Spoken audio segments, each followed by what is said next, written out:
Hi, I'm Will Townsend. I lead the networking and security practices for More Insights and Strategy. Joining me today is Krista Macomber. She's a security research director with the Futurum Group, and together we are 6.5 Media.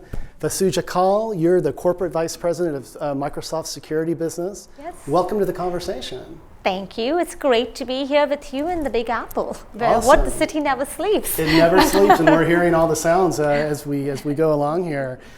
So I want to just kind of jump into the conversation around generative AI. And I liken it to the attention that's being paid to it like the gold rush in the United States of the mid-1800s and late 1800s. Generative AI can be a double-edged sword, right? It can be used for good and not so good. And I know that you're announcing the general availability of Microsoft's Copilot for security. I did read your blog about a year ago. It's been in preview for quite a while. But I'm wondering, from your perspective, what are you hearing from those early preview customers? Any challenges? Because we're in the early stages of the generative AI journey, right? Yeah, no, absolutely. I do believe that generative AI is going to be one of the most consequential technologies that we have seen. And as every single major industrial revolution has marked, it changes the way we live. It changes humanity. And I have a lot of hope for how it's going to elevate all of us and create opportunities for all. And it was with that intention that we designed Copilot for security. Because if you look at our world right now, one of the most serious and fundamental challenges facing us is cybersecurity. With the threat landscape growing more, like increasing in speed and scale and sophistication, the talent shortages that we are seeing, the fragmentation in the tool landscape, it feels like an asymmetric war in cybersecurity. And I do believe that using generative AI superpowers for security is going to help every single defender. So we designed it to be for all. As you said, we announced it last year, March 28th. We went into private preview with tens of customers, and then we had our early access program. And it was very deliberately intended for us to have a private preview and an early access because we wanted to co-create and to really learn from our customers and partners throughout. This is a very powerful capability, and we wanted to understand how best can defenders use it. What we are hearing from the early access is just really great positive feedback. There's high interest from our customers and partners. We also are getting feedback from people and users who are early in their security journeys, as well as people who have been in security for a long time. So for example, from people who are early in their career, the data indicates that they're 26% faster, 35% more accurate. People who are more seasoned professional in security, they're also 22% more faster, 7% more productive and accurate. So I feel really good about that feedback. But my favorite statistic is, I call it the statistic of joy, because is do you like using this technology? Sure. And what we are hearing is 97% plus people want to use Copilot again, and that really makes me feel like this product is special, and it is going to help us reshape the market. And we are super excited to announce general availability in April 1st, which then allows us to scale further. So that's really exciting, Vasu. And from my perspective, generative AI is really democratizing access, and it's making it real. It's no longer is AI sort of in the ether. I mean, AI has been around for quite some time, so I think it's really kind of bringing it home. But what I'm seeing is identity is becoming the hack du jour now, because you can use generative AI to do some pretty sophisticated things if you're a bad actor. And that's something that I think Krista wants to probe a little bit further on. Yeah, and Vasu, I know we had the pleasure of spending a few minutes with you before this conversation, and that's one thing that you mentioned as well, as kind of this concept of identity management and attackers really actually using valid credentials to gain access, as opposed to kind of more blunt force, hacking, if you will. So I would love to kind of talk with you a little bit more specifically about how Microsoft Copilot for Security is addressing that. Yeah, and you're absolutely right. Identity continues to be the battleground for security. As I shared earlier with both of you, we're seeing 4,000 password attacks per second, which is up from 567 password attacks per second. And it's very difficult once someone gets access to credentials to just really look at that holistically and prevent them, so because they can start moving laterally. this is one of the reasons, Kristen, why when we think of security, identity is a key part of that, and zero trust foundations are how we've built our portfolio. Even in our end-to-end security portfolio, we have a technology called Entra, and Entra is a full life cycle identity management. So identity protection, identity management, identity governance, and now with SASE, because of all the reasons that you flagged. And we are going to integrate more Entra skills into Copilot. So at Ignite last year, we announced Entra skills, which are in private preview with Copilot. And so Copilot for Security can, as an example, flag risky user behavior. It can help with identifying policies related to identity. And that integration happens where Copilot can be in your Entra, in your identity solution as well. So we're going to see that more end-to-end integration, and we do expect that customers and users will use Copilot for identity skills as well. Any other examples of key security issues you're seeing that Microsoft Copilot for Security is being kind of folded into the broader Microsoft portfolio to address? Yeah, absolutely. So across the spectrum, in addition to just threat protection, what we're seeing like extended detection and response and integrating Copilot with that, so you're protected across your devices, your identities, your cloud applications, all of that, that brings to bearing. We also see data security and governance emerging as a big need, where even with generative AI, more and more people want to see us use data security to secure and govern AI. And so they're both sides of it. We are integrating data security skills into Copilot. We announced some of this again last year on how we are integrating those, like even insider risk management, compliance, comms, all of that. And then at the same time, we are also using data security to secure and govern AI. And we're seeing a big need for that. So Purview, which is our data security and governance product, a lot of customers, I think 1 in every 3 business decision makers right now is worried about data leakage. Mm-hmm. And so we are saying this, hey, how can we use your product, Purview, along with Entra, which is identity, to secure and govern our data and make sure that people are not accessing applications that they shouldn't be accessing, and that's posing risk to organizations. So that's what we're seeing is this data security conversation and governance conversation, especially with all the regulations, is also very elevated right now.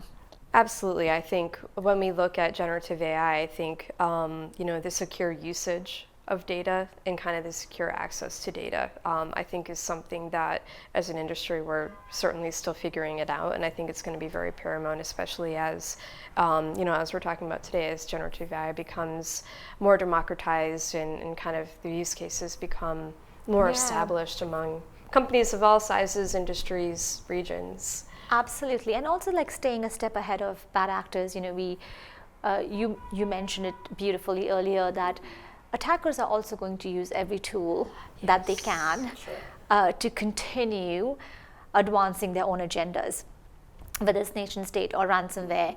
And so we have to make sure that we are using generative AI for good, and that we are securing and governing generative AI from the very beginning. That's why we have like responsible AI frameworks to really make sure that the way Microsoft builds technologies, and also the way the ecosystem is evolving and building technologies, we're doing it in partnership and being thoughtful.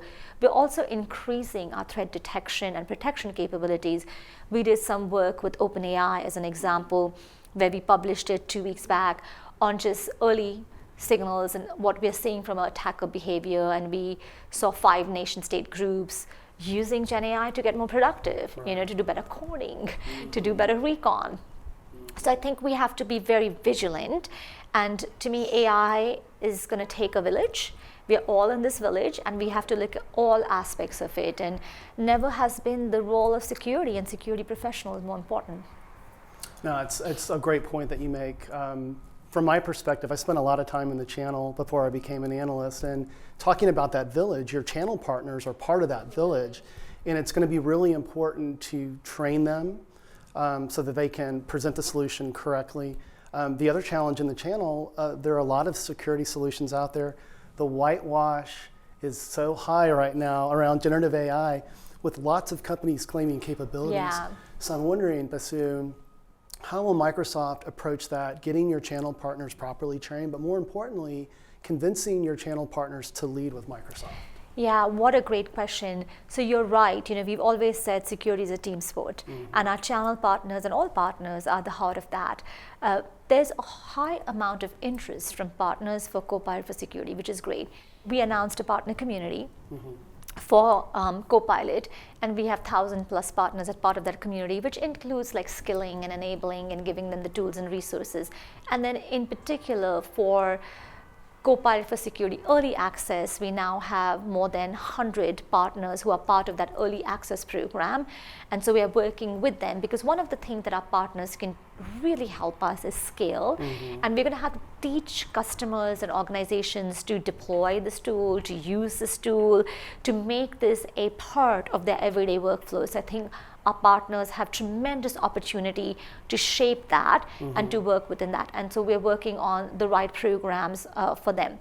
But going to the part of your question where you said there's a lot of like tools out there, and how do we make sure that we have clarity and we're thoughtful? Because what we have to realize is in security, it's really important that we test the tools so that we don't have issues like hallucinations.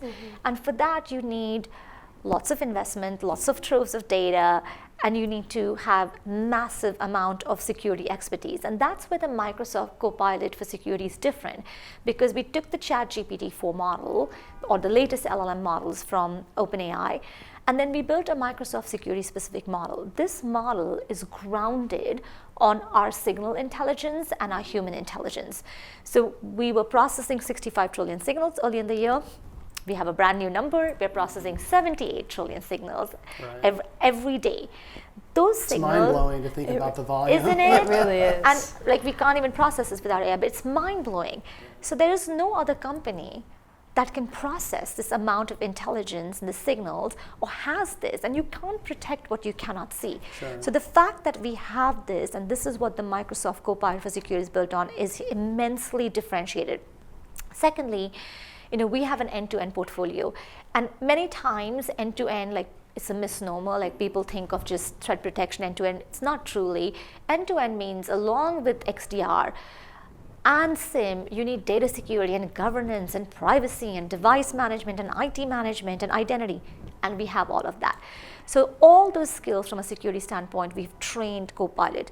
Plus we have a unique seat at the table. We're a cloud company, we're a productivity company, we understand how these things are built, and so we have that knowledge, which we have also built into Copilot for Security. So given this differentiation, I think it's very hard to beat the value proposition of Copilot for Security.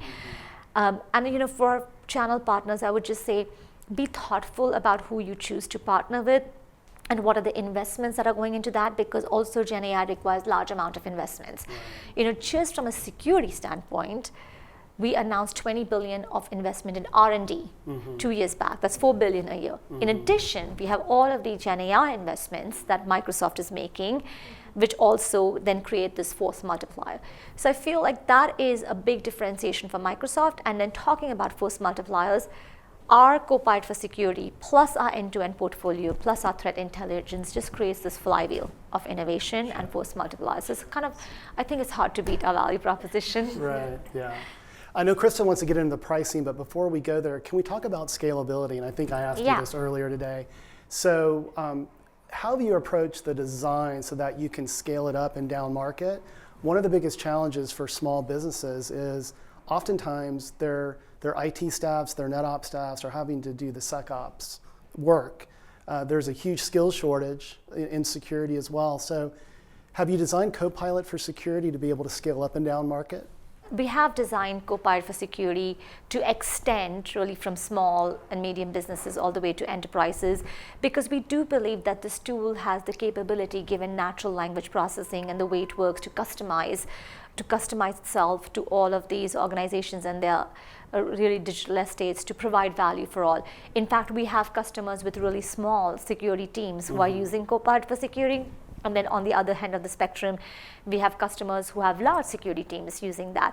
We also believe both private sector and public sector gets value out of it. And from a scalability standpoint, there are a couple of things we've done. So one is just the nature of Gen AI itself. Natural language, we started with English, we're now expanding to 8 more languages. That gives you a tremendous amount of flexibility in asking questions, in having this tool understand you in like plain natural language. Also the way the tool is built, it integrating in your workflows and your tooling system, and having this prompting capabilities and this guided response which says, well, this could be the next question you ask. It prompts you. That helps small and medium businesses who may not have the security capabilities that you need. And then from a talent perspective as well, many times, actually all organizations are struggling with talent. But if you're a small company in particular, because you have small teams, as you said, and you wear multiple hats. You're the IT person, you're security, you're NetSecOps, you're DevSecOps. It's a lot. And so you do need a tool which is your ally. It's your Copilot. So what we've done is, one of my favorite examples is reverse engineering of malware. We build that capability, like it's a prompt book. So if you have to do that, now you don't need to learn that. You can just say, do it for me. So as we build these prompt books, and another thing that we announced is we are going to have custom prompt books that our customers can develop. So if you're a small and medium business, you could say, hey, Microsoft, help me get these prompt books, or I'm going to develop my own. And so I think that's some of the ways in which we're going to scale and help everyone get Copilot and strengthen their security posture. Yeah, exciting. Yeah. So Krista? Yeah, so on that note, I know again, before this conversation, I know we talked a little bit about the pricing model, right, that Microsoft has landed on for Copilot for security, which it sounds like is very consumption-based. So that's interesting because I know when we look at some of these models, sometimes there can be some little bit of surprises, maybe kind of some unexpected increases in charges over time. But can you talk about maybe some of the feedback that you've received from customers and kind of why Microsoft landed on that model as kind of really being the most flexible and scalable to support this range of customers? Yeah, I love what you said, flexible and scalable, because that was at the heart of the design of the model. We did a lot of research, we did market research, we worked with our customers, partners to get feedback, because there's so many business models out there and you can design in so many ways. The reason for going consumptive was going back to the question you asked me early on, scaling from small and medium business to large enterprise. We want to give a tool which can be used for all, because it's really important that security should be for all and it should be by all. I'm a big believer that you need to have a wide range of people doing security, because that's how we get better. So it was that philosophy. We said, what is the way in which we can design pricing which reduces the barriers to entry so that people can start using Copilot for security? And a consumptive model gives us the flexibility of that. So what we've designed is, we have an atomic unit, it's called security compute unit, and you can provision that. And that security compute unit, then you can say, okay, I get some amount of work done, like queries, like question answers and workflows. And you can start with 1, you can then scale up to 2, 3, or how many ever you need based on your environment. You can decide when you want to scale up and you can pay as you go. So those were some of the considerations that went into it. And the feedback from the customers has been very positive, because I think it's a very intuitive model to understand how to use it and how they can use it. The two things with the consumptive model are, of course, predictability and understanding, well, how much do I need? And one of the ways that we are helping them with that is using the insights from our usage analysis for early access to give them an idea of, for an organization that the size they are or the type they are, like what have we seen with customers, because we can look at that data and then just give some guidance, and then customers can use that, decide their own environment, and then decide how much they need. And then secondly, from also making sure that we provide them with user insights of how much they are using, so that they can understand where they are, because that's the other kind of part of consumptive is, well, I don't know how much I have left and how much more I need. So we have taken some measures to give more just clarity, transparency, and also help them with the analysis. And this is where, going back, the partners also are going to be very key to this in helping us scale. So Vasu, it sounds like you're describing sort of the cloud journey model, right? With provisioning and that sort of thing, and shadow IT, and how that sort of maybe not got out of control, but there needed to be some visibility and some transparency there, and other companies sort of stepped in to do that. So I really commend Microsoft for providing that level of flexibility. But It's been a great conversation. We really appreciate your time, Krista and I. I'm wondering, just any final thoughts before we close our discussion? Yeah, well, first of all, thank you for the opportunities. You both are lovely, lovely people and amazing human beings, and I'm grateful to have you both on this journey and to Likewise. be here. I just feel like security is such a mission-driven area. I feel passionately that we should protect our world, and we should do more for that. Because if I look at cybercrime today, it's costing us trillions of dollars. And if I look at all the challenges in the world around us, if we can just take a portion of that and do good with it, whether it's sustainability or, I don't know, parity or more equity, gosh, wouldn't it be a better world? And for far too long, security professionals haven't worked with each other. This has not been a team. It's been a walled garden. It's been like a dark, fear-based culture. So I think my parting thoughts are, we need to work together. And this is what Microsoft is going to do, is to build a more optimistic, hope-filled narrative to make sure that we design technologies which are wonderful and are going to shape this market, are going to do good for all, and that we enable everyone to be a defender. So that's what we are going to try our best to do, but Microsoft can't do it alone. And so we really invite everyone to be in this journey with us, and we are grateful to have people like you in the journey. So I'm excited about our future. I'm optimistic about our future. And I think we all need to give it our best shot. I agree. Let's win it together. Let's win it together. All right.